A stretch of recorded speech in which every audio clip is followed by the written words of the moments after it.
అత్యంత అధునాతన నగరంగా ఫ్యూచర్ సిటీని నిర్మిస్తున్నట్టు సీఎం రేవంత్ రెడ్డి తెలిపారు.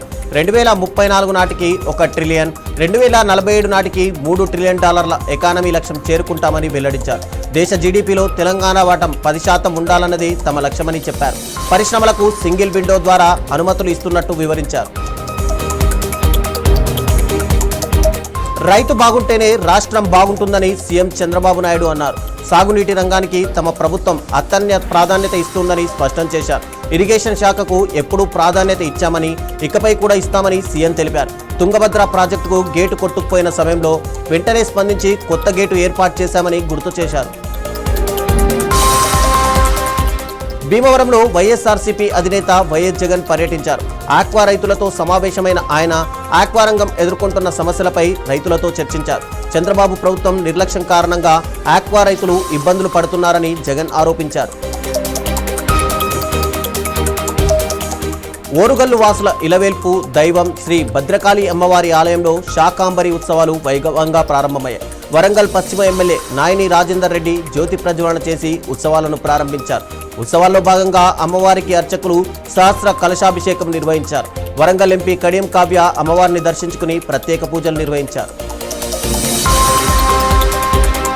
కాపు ఉద్యమ నేత ముద్రగడ పద్మనాభం మృతి చెందిన విషయం అందరికీ తెలిసిందే. అయితే ఆయన భౌతిక కాయానికి మాజీ సీఎం జగన్మోహన్ రెడ్డి నివాళులర్పించారు. హైదరాబాద్ ఆసుపత్రిలో చనిపోయిన ముద్రగడ మృతదేహాన్ని కాకినాడ జిల్లా కిర్లంపూడి నివాసానికి తరలించారు. అయితే ముద్రగడను చివరిసారిగా చూసేందుకు కాపు నేతలు, వైసీపీ నాయకులు, ప్రజలు భారీగా తరలివచ్చారు. గత వైసీపీ ప్రభుత్వంపై మంత్రి పొంగూరు నారాయణ తీవ్ర విమర్శలు చేశారు. నెల్లూరులోని దొంతాలి డంపింగ్ యార్డును పరిశీలించిన అనంతరం ఆయన మీడియాతో మాట్లాడారు. చెత్త నిర్వహణలో గత ప్రభుత్వం పూర్తిగా విఫలమైందని ఆరోపించారు. వైసీపీ ప్రభుత్వ నిర్లక్ష్యం వల్ల రాష్ట్ర వ్యాప్తంగా 153 లక్షల టన్నుల లెగసీ వ్యర్థాలు పేరుకుపోయాయని తెలిపారు. హెచ్ఎండిఏ చీఫ్ ఇంజనీర్ రవీందర్కు ఏసీబీ ప్రత్యేక కోర్టు 14 రోజుల రిమాండ్ విధించింది. ఆదాయానికి మించిన ఆస్తుల కేసులో ఏసీబీ అధికారులకు పట్టుబడిన ఆయనను కోర్టు ముందు ప్రవేశపెట్టారు. ఇరు వర్గాల వాదనలు విన్న జడ్జి ఈ ఆదేశాలు జారీ చేశారు. అనంతరం రవీందర్ను చెంచల్గూడ జైలుకు తరలించారు. తిరుపతిలో రా ఎన్టీఆర్ సంస్థపై జూనియర్ ఎన్టీఆర్ అభిమానులు పోలీసులకు ఫిర్యాదు చేశారు.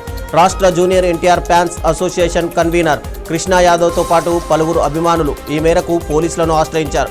రా ఎన్టీఆర్ సంస్థ కార్యక్రమాలకు జూనియర్ ఎన్టీఆర్కు ఎలాంటి సంబంధం లేదని ఇప్పటికే అధికారికంగా ప్రకటించారని అభిమానులు తెలిపారు.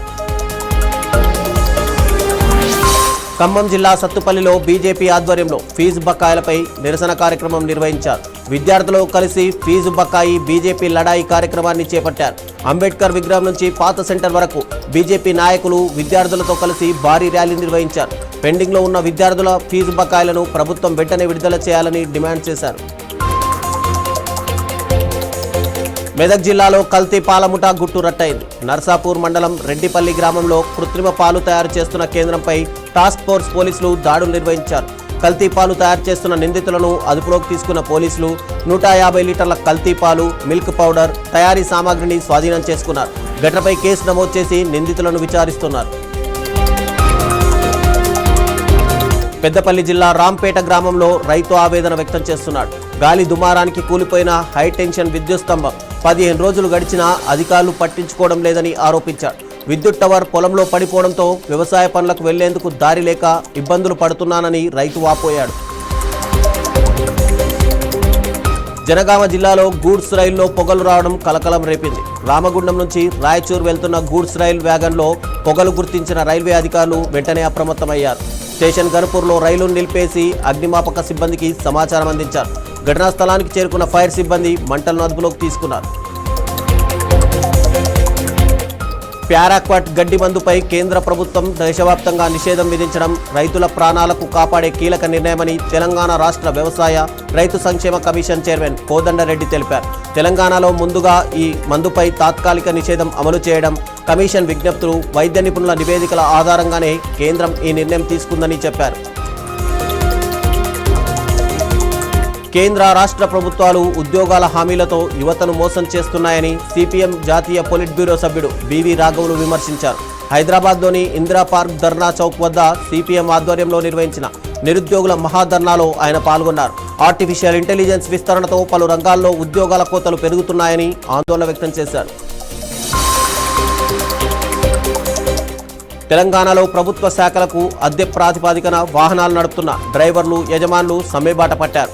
అద్దె ఛార్జీలు పెంచాలని డిమాండ్ చేస్తూ హైదరాబాద్ అమీర్పేట్లోని హెచ్ఎండిఏ కార్యాలయం ముందు నిరసన చేపట్టారు. ప్రస్తుతం నెలకు 34,000గా ఉన్న అద్దెను 55,000కు పెంచాలని డిమాండ్ చేశారు. రాష్ట్రంలో ఫీజు రియంబర్స్మెంట్ బకాయిల విడుదల కోసం విద్యార్థులు నిరసన ఉధృతమైంది. కర్నూలులో ఏఐఎస్ఎఫ్ ఆధ్వర్యంలో కలెక్టరేట్ ముట్టడికి దిగిన విద్యార్థులు జీవో నెంబర్ 77 రద్దుతో పాటు పెండింగ్ బకాయిలను వెంటనే విడుదల చేయాలని ప్రభుత్వాన్ని డిమాండ్ చేశారు. విద్యార్థుల సమస్యలు పరిష్కరించకపోతే రాష్ట్ర వ్యాప్తంగా ఉద్యమాన్ని మరింత తీవ్రతరం చేస్తామని హెచ్చరించారు. సీఎం రేవంత్ రెడ్డిపై బీఆర్ఎస్ సీనియర్ నాయకుడు మాజీ ఐపీఎస్ అధికారి ఆర్ఎస్ ప్రవీణ్ కుమార్ తీవ్రస్థాయిలో ధ్వజమెత్తారు. సాక్షాత్ రాష్ట్ర ముఖ్యమంత్రి హోదాలో ఉన్న రేవంత్ రెడ్డి ఎన్నికల నిబంధనల ఉల్లంఘనకు పాల్పడ్డారని, ఆయనకు 2 చోట్ల ఓటు హక్కు ఉందంటూ సంచలన ఆరోపణలు చేశారు. హైదరాబాద్లోని ఆక్స్ఫర్డ్ గ్రామర్ హై స్కూల్లో విద్యార్థి నాయకుల బాధ్యతల స్వీకారోత్సవం ఘనంగా జరిగింది. ముఖ్య అతిథిగా పాల్గొన్న రిటైర్డ్ మేజర్ జనరల్ మథూర్ నాయకత్వ లక్షణాలను విద్యార్థి దశ నుంచే అమలర్చుకోవాలని సూచించారు. విద్యార్థులు క్రమశిక్షణ, సేవాభావంతో బాధ్యతలు నిర్వర్తిస్తూ లక్ష్య సాధన దిశగా ముందుకు సాగాలని స్కూల్ యాజమాన్యం పిలుపునిచ్చింది. ఉత్తరప్రదేశ్లోని నోయిడాలో భారీ అగ్ని ప్రమాదం చోటు చేసుకుంది. మామురా గ్రామంలో జరిగిన ఈ ఘటనలో 2 మృతి చెందగా పలువురు సురక్షితంగా బయటపడ్డారు. ఎలక్ట్రిక్ బైక్లో చెలరేగిన నిప్పురవ్వలే ప్రమాదానికి కారణమని పోలీసులు ప్రాథమికంగా భావిస్తున్నారు.